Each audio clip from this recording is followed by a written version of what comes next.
하나님 말씀 보겠습니다. 마태복음 23장. 마태복음 23장 23절.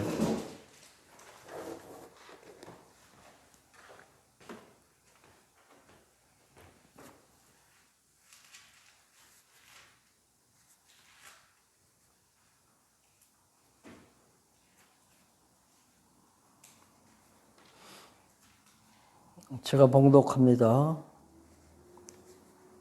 화 있을진저 외식하는 서기관들과 바리새인들이여, 너희가 박하와 회향과 근처에 11조는 들이되 율법에 더 중한 바 의와 긍휼과 믿음은 버렸도다. 그러나 이것도 행하고 저것도 버리지 말아야 할지니라. 맹인된 인도자여, 하루살이는 걸러내고 낙타는 삼키는도다. 아멘.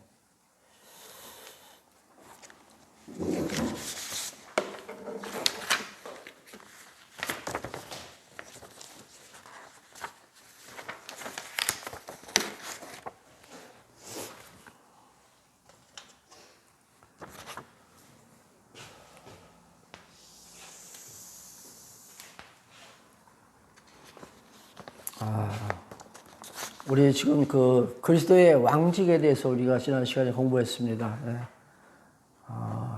예수가 그리스도가 되시기 위해서는 삼직을 수행하셔야 되는데, 그 이유는 그리스도라는 그 뜻이 기름 부음 받은 자라는 그러한 의미가 있다 그랬죠. 그래서 구약 시대 때 하나님께서 선지자 세우실 때, 왕 제사장을 세우실 때 그 머리에 기름을 부으셨습니다. 그래서 그가 그리스도라면 이제 왕으로 오셔야 될 텐데, 그가 그 왕으로 오셨다는 그 몇 가지 증거들이 있습니다. 우리가 지난 시간에도 공부했듯이 그런 이제 왕권을 갖고 계시다. 왕권.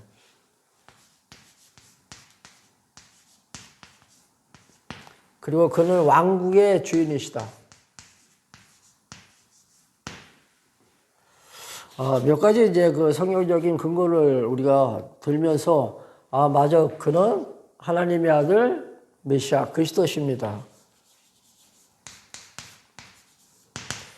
자, 우리 창세기 1장 한번 보겠습니다. 창세기 1장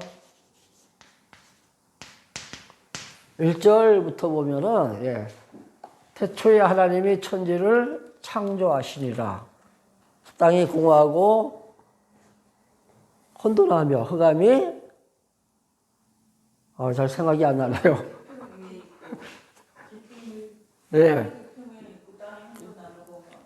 하나님의 신은 몇 절에 나오죠? 하나님의 신은 어디에 있다고요? 수면 위에. 자, 하나님께서 이제 천지를 창조하시죠. 그러니까 하늘과 이제 땅을, 하늘과 이제 땅을 이렇게 창조하시고, 천지. 그리고 이 수면이 이렇게 딱 덮고 있는 거죠. 수면이 덮고 있습니다. 근데 이 수면 위에 하나님의 신이 운행하신다. 이게 무슨 뜻이냐면은 하나님께서 우주 만상을 다 다스리신다는 뜻입니다. 그러니까 이 수면이 하나님께서 창조하신 천지를 갖다 다 이렇게 덮고 있는데, 그 위에 하나님께서 군림하신다는 얘기죠. 모든 것을 하나님께서 다스리신다. 이게 통치잖아요. 이게 왕이 하는 왕권입니다. 그러니까 창세기 1장 1절부터 벌써 하나님께서 메시아를 보내실 때 그가 모든 것을 다 통치할 수 있는 왕이라는 걸 이때 이미 암시하고 있는 거죠. 이게 예언적인 말씀입니다. 그래서 이제, 자, 이때도 말씀하시죠. 1장 28절 보면, 창세기 1장 28절 보면, 이제 아담을 하나님께서 창조하시고, 아담에게 이제 복으로 약속하십니다. 너 자손을 번창하라. 그 다음에 거주할 땅을 내가 너에게 허락하마. 그리고 또 하나는 이제 모든 것을 다스리라. 이런 하나님께서 약속을 하시잖아요. 그렇죠? 그러니까 이 창세기 1장서부터 벌써 하나님께서 무엇을 암시하셨다고요? 내가 메시아를 보내줄 텐데 이 메시아가 오면 그가 모든 것을 다 다스리는 왕으로 오신다는 얘기죠. 왕으로. 그래서 이제 이렇게 아담에게 하신 이 약속이 그 열조들에게 이어지잖아요. 그러니까 노아로부터 시작해가지고 열조 아브라함, 이삭과 야곱에게도 동일한 약속을 이렇게 하십니다. 라고 하시죠. 그리고 우리가 이제 구약을 공부했지만은 사무엘에 보면은 사무엘 합니까? 다윗에게 하나님께서 약속하시죠. 7장에 네 왕위가 영원하리라. 그렇죠? 너의 왕위가 영원하리라. 이런 약속을 하셨는데 이 약속대로 오신 거예요. 그분이 오셔가지고 왕직을 갖다가 좀 수행하시는 거죠. 그거를 보면은 분명 그는 하나님의 아들이시라는 얘기죠. 그래서 우리가 이렇게 성경을 공부하는 게 성경을 통해서 우리가 어떻게 살아야 될 것인가, 우리 어떤 행동 규범, 좀 행위죠. 행위를 갖다가 이걸 강조하는 것이 아니라 이 말씀을 통해서 하나님께서 약속하신 대로 오신 메시아다. 그가. 이걸 우리가 하나하나 발견하는데 참 우리 성경 공부에 의미가 있다는 얘기입니다. 자, 이제 우리 16장, 마태복음 16장 16절. 우리 잘 알고 있는 말씀이죠. 사람들이 나를 가리켜서 선지자 또는 예레미야라고 하는데 너희들은, 즉 제자들에게 너희들은 나를 누구라 하느냐 하니까 그때 베드로가 주는 그리스도시요 이렇게 나오잖아요. 그렇죠? 살아계신 하나님의 아들이십니다. 이게 성경 신학의 전체 중심 사상, 그렇죠? 주제입니다. 그러니까 신약 성경을 볼 때는 마태복음서부터 요한계시록까지 어디를 보든지 그 가운데서 누구를 찾아야 돼요? 그리스도를 만나야 됩니다. 엉뚱한 데 우리가 관심을 가지면 안 된다는 얘기죠. 마태복음은 이제 이렇게 맥말 이렇게 집어가지고 공부하고 있는데 마태복음 이제 그 7장 같은 데도 그 유명한 말씀 있잖아요. 구하라 주실 것이요. 찾으라 찾을 것이요. 두드리면 열릴 것이니. 이런 말씀 있잖아요. 누구를 구합니까? 여기서 메시아를 구하라는 얘기죠. 너희들 소원대로 너희들 욕심 따라서 기도하지 말고 메시아만 구하라는 얘기예요. 메시아만. 근데 이 말씀도 잘못 오해하니까 우리 성도님들께서 기도하실 때 물질적인 것, 또 명예적인 것 이런 거 갖다가 구합니다. 성경적인 기도는 아니죠. 그 마태복음 7장에서 나오는 이 구하라 이 말씀도 누가복음에서 똑같은 말씀이 나온다 그랬잖아요. 누가복음 11장입니까? 거기서 보면은 오직 성령만 구하라 이렇게 나옵니다. 구하라 주실 것이요 이렇게 하다가 성령을 하나님께서 주시지 않겠느냐 이렇게 말씀하시죠. 그러니까 마태복음 7장에서 나오는 말씀도 메시아 즉 성령만 구하라는 말씀이죠.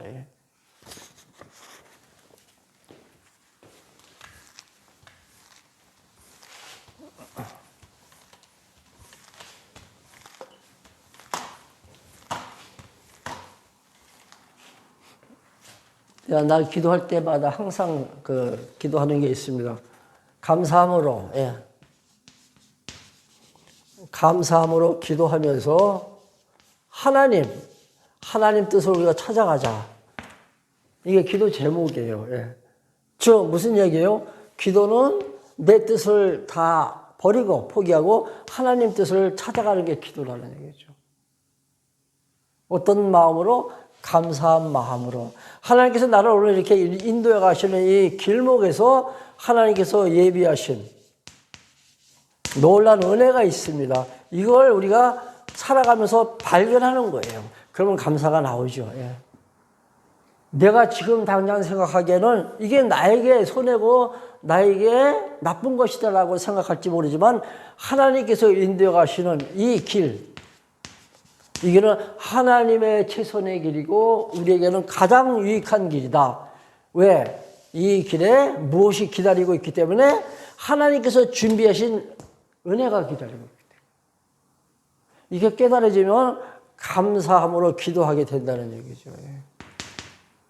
그런 사람들은 하나님께 받은 분복에 대한 만족,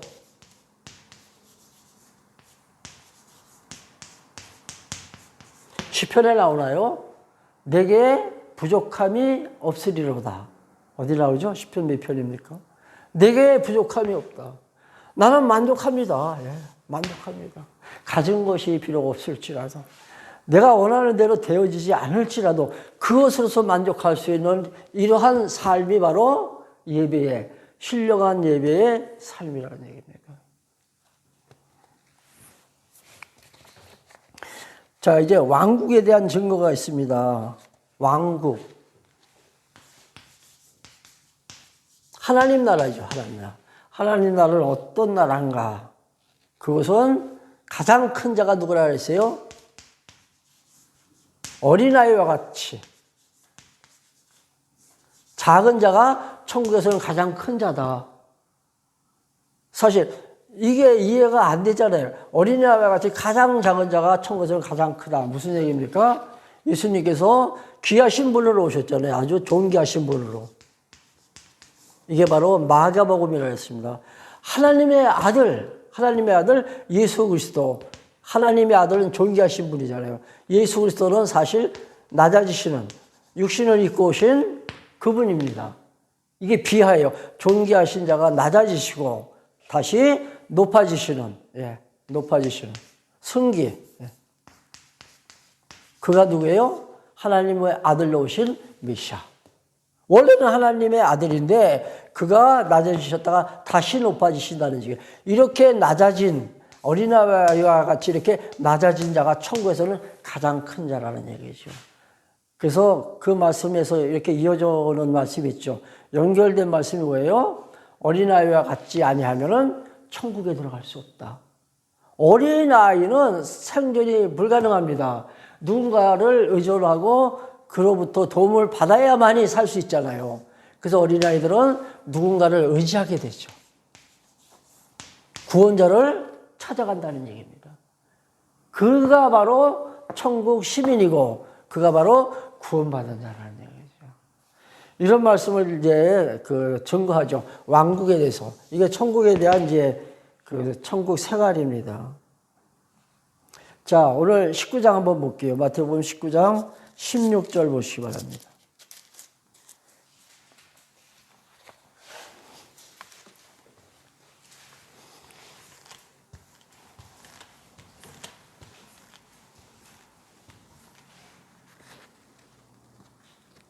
구 장 16절.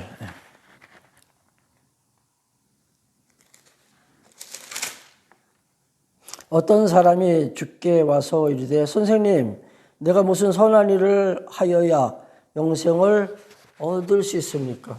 선한 일, 선행이죠. 선행을 베풀면 그는 구원받는다고 생각하고 있는 거죠. 이 어떤 사람, 이 사람이 지금 성경 보면 부자, 청년이죠. 부자죠. 내가 어떻게 살아야 내가 구원받습니까? 어떤 행위를 통해서 내가 구원받냐 이거죠. 구원은 우리가 믿음으로 받는다는 걸 우리는 이미 잘 알고 있습니다. 근데 아직까지도 구원은 공로에 의해서 구원받는다라고 착각하고 있는 사람들이 많아요. 우리 기독교와 유사한 종교가 있습니다. 예. 그 사람들은 무언가를 선을 베풀면은 하나님께서 구원시켜 주신다라고 그렇게 아직도 알고 있다는 얘기죠. 잘못된 구원관입니다. 지금 이걸 지금 예수님께서 지적해 주시는 말씀이에요. 조금 계속 읽겠습니다. 17절. 예수께서 이르시되 어찌하여 선한 이를 내게 묻느냐? 선한 이는 오직 한 분이시니라. 내가 생명에 들어가려면 계명을 지켜라. 예. 자, 구원받고자 한다면 예수님께서는 지금 꿰뚫고 있는 거죠. 그 사람의 지금 생각이 어떤 생각인지 예수님께서 지금 다 들여다보고 계시다는 얘기죠. 아, 내가 뭔가 해서 구원받고자 하는구나. 내가 무엇을 해서 구원받기를 원한다면 계명을 지키라는 얘기예요. 계명. 그러니까 이 사람이 뭐라 그래요? 아, 나 다 지켰습니다. 18절. 이르되 어느 계명입니까? 예수께서 이르시되 살인하지 말라, 간음하지 말라, 도둑질하지 말라, 거짓 증거하지 말라, 내 부모를 지켜라. 율법. 10계명이잖아요. 그렇죠? 이 계명 지키라는 얘기죠. 그러니까 이 청년이 뭐라 그래요? 나 다 지켰습니다. 계명 다 지켰습니다. 사실 마태복음 5장에 나오죠. 5장에 살인하지 말라 하였으나, 그러니까 율법에는, 구약의 율법에는 자, 살인하지 말라. 살인하면 어디 간다? 지옥 간다. 그러나 예수님께서 다시 말씀하시죠. 나는 다시 말하노니, 너에게 다시 말하노니, 너희들 미워하기만 해도 어떻게 된다고요? 지옥행이다. 이거 얼마나 무서운 말씀이에요. 자, 율법에는 간음하지 말라 했지만은 나는 너에게 다시 말한다. 너희들 음욕만 품어도 어디 간다? 지옥 간다는 얘기죠. 이게 예수님의 율법에 대한 재해석이에요. 예수님의 율법관이라는 얘기죠. 우리 우리 들었습니다. 그렇죠? 그러니까 사람들은 율법을 지켜서 구원받기를 원하고 있는데 율법 지켜서 구원받고자 한다면 이거 지키라는 얘기예요. 이거. 나 사람 안 죽였습니다. 나 간음한 적 없는데요. 나 남의 것 도둑질 한 적도 없어요. 그러니 나는 구원받는 건 마땅하지 않습니까? 이렇게 잘못 착각하고 있는 사람들에게 지금 그들을 갖다가 실책하는 말씀이죠. 이거 지켜가지고 구원받는 거 아니다. 무엇을 해서 선을 베풀어서 구원받기를 원한다면 이거를 지켜라, 이거를 지켜라. 이게 율법의 기본적 사상입니다. 중심 사상. 이거는 하나의 형식이에요, 형식. 우리가 예배드리면 주일날 이렇게 11시에 모여가지고 예배드리잖아요. 예배드리면 찬송 부르고 기도하고 또 말씀 듣고 또 헌금하고 이렇게 우리가 주일날마다 교회 가서 예배드리면 나 신앙생활 한다. 이렇게 하잖아요. 이건 형식이에요, 형식. 형식이라, 형식.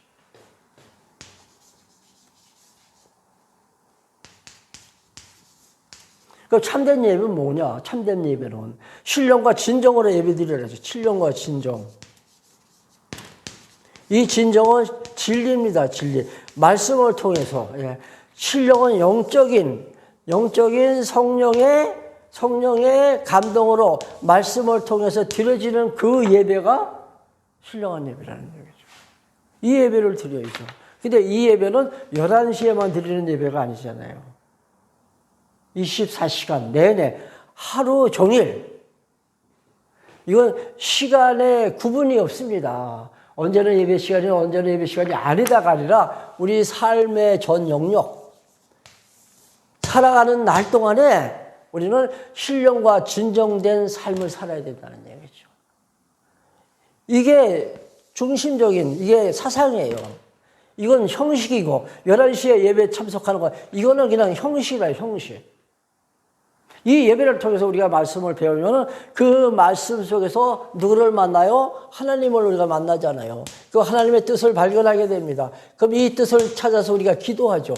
이게 영적인 예배라는 얘기죠. 근데 지금 이 청년이 이 부자가 뭐라 그래요? 나는 율법 다 지켰습니다. 그러니까 나 구원시켜 주세요. 이 얘기잖아요.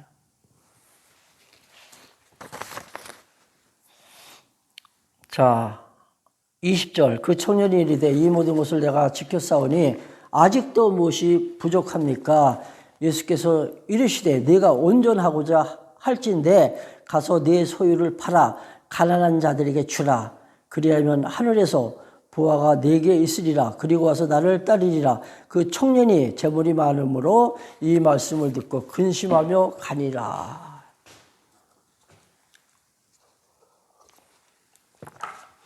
부자니까 그거 다 팔아가지고 나눠주라 그러니까는 도저히 할 수 없잖아요. 그러니까 근심해서 그냥 떠났다 그랬습니다. 그렇다면 만약에 이 청년이 정말 다 팔아가지고 가난한 사람들을 다 구제해 줬다면 그 사람은 구원받을까요? 아니에요. 그러면 예수님께서 또 다른 조건을 갖다 제시했을 거예요. 다 팔아가지고 만약에 구제를 했다면 예수님이 또 다른 조건을 제시를 했을 거라는 얘기죠. 청년이 근심해서 가니까 예수님께서 그것으로 이제 마감을 하시잖아요. 예수님께서 이 말씀하시는 이유는 뭐예요? 내가 무언가를 지켜서, 율법을 지켜서 구원받는 거 아니다. 이거 하나 심어주시기 위해서. 우리가 구원받는 것은 오직 예수를 믿는 그 믿음으로. 로마서의 중심 사상이잖아요. 의인은 오로지 믿음으로 말미암아 살리라. 믿음으로 된 의인은 살리라. 이 말씀도 우리가 정확히 우리가 다시 해석하면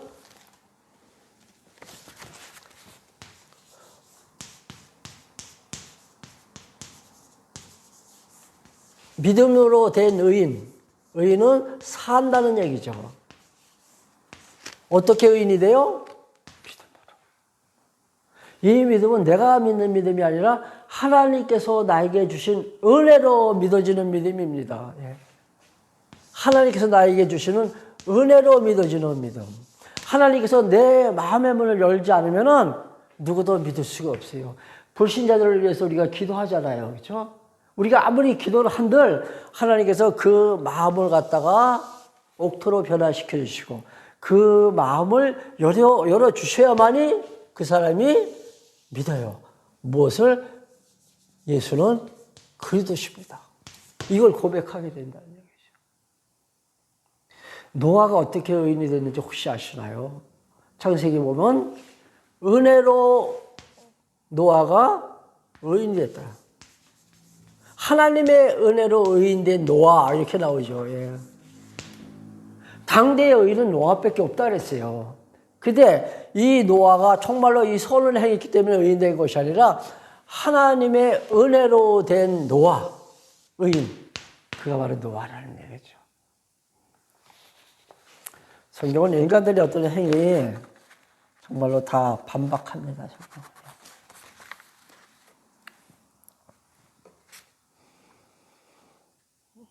이어서 이제 보면은 이제 왕권을 행사하시는 내용이 나와요. 예수님께서 이제 그 무슨 절기죠? 그 절기 지키려고 이제 예루살렘 성으로 입성하실 때 나귀 새끼를 타고 오시잖아요. 그렇죠? 나귀 새끼. 정말로 당당하게 100마리라도 타고 오셔야 되는데 나귀 새끼를 타고 오신다. 상상 한번 해보세요. 얼마나 초라한 모습이에요. 근데 나귀 새끼를 타고 오실 것이 구약에 예언이 되어 있습니다. 그래서 그 예언을 이루시기 위해서 예수님께서 나귀 새끼를 타신 거죠. 그 나귀 새끼 타고 이제 입성하셔가지고 성전을 청결하게 하십니다. 성전을 청결케 하십니다.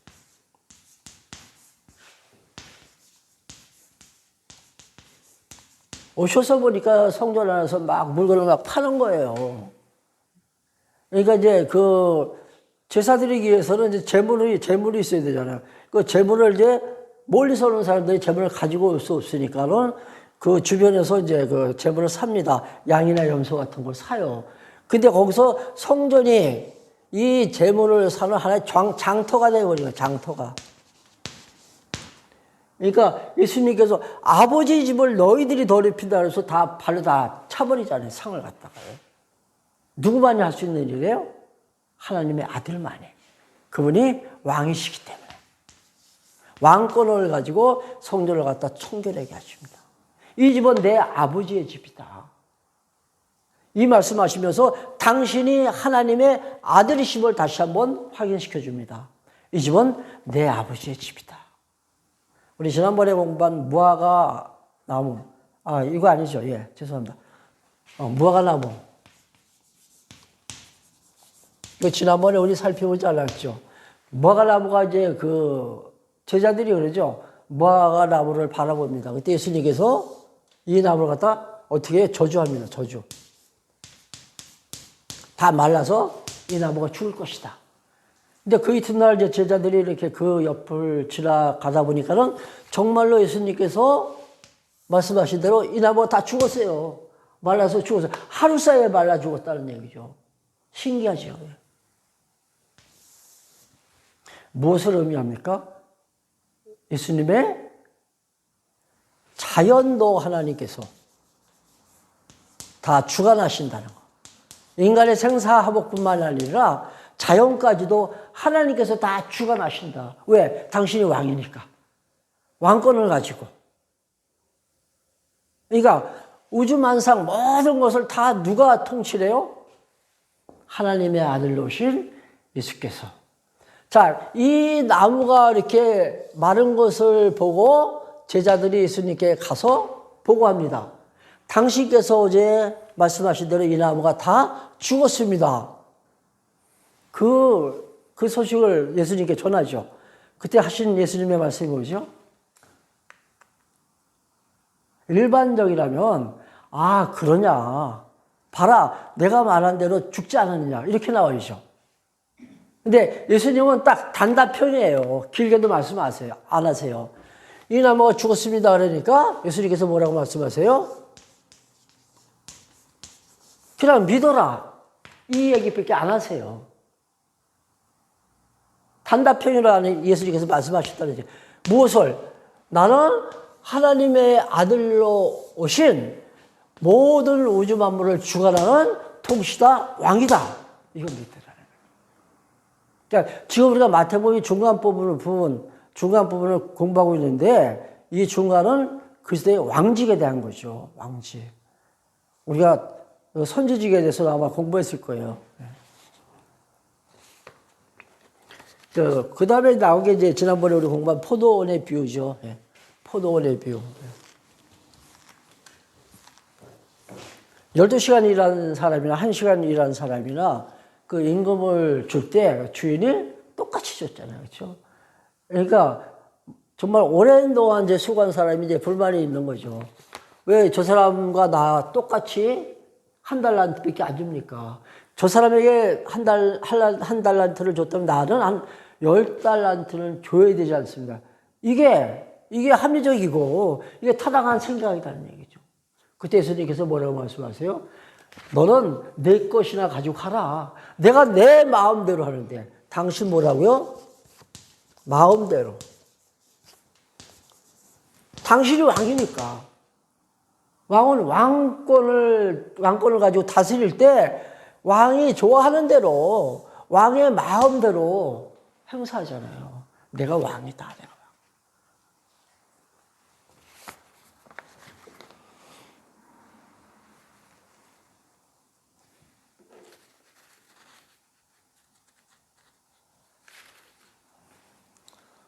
조금 더 남았는데 오늘 여기까지만 하겠습니다. 그냥 맥만 이렇게 짚어나가는데 아마 우리는 마태복음을 통해서 정말로 예수가 하나님의 아들이시구나. 이걸 분명히 정리할 수가 있습니다. 그러니까 성경을 이제 보면서 그러니까 성경 속에서 이렇게 하나님 그리고 그리스도 이것만 우리가 찾아내면 돼요. 야, 정말로 맞구나. 정말 맞아. 이게 확인이 되면은 하나님의 뭐가? 존재가 입증이 되는 거예요. 하나님의 존재가. 하나님 정말 살아계시네. 이 살아계시는 하나님이 우리 삶 속에서 체험이 되면 그게 내 신앙으로 만들어집니다. 내 신앙으로. 어떤 환경 속에서도 조금 더 우리가, 좌절하지 않고 정말로 당당하고 멋있게 살아갈 수가 있다는 얘기죠. 이렇게 살면 정말 행복한 거예요. 기도하겠습니다. 하나님 감사합니다. 오늘도 말씀 속에서 발견되어진 당신의 모습을 바라보았습니다. 당신은 천지를 창조하신 창조주시오. 또한 당신께서 우주 만물을 보존하고 또한 다스려 나가신다는 사실도 오늘 말씀 속에서 우리가 분명히 찾았습니다.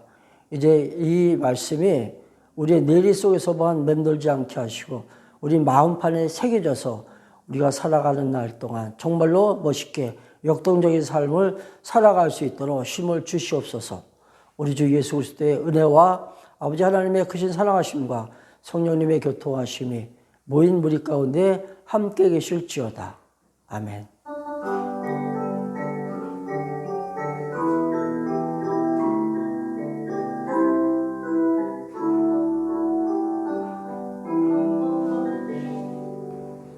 감사합니다.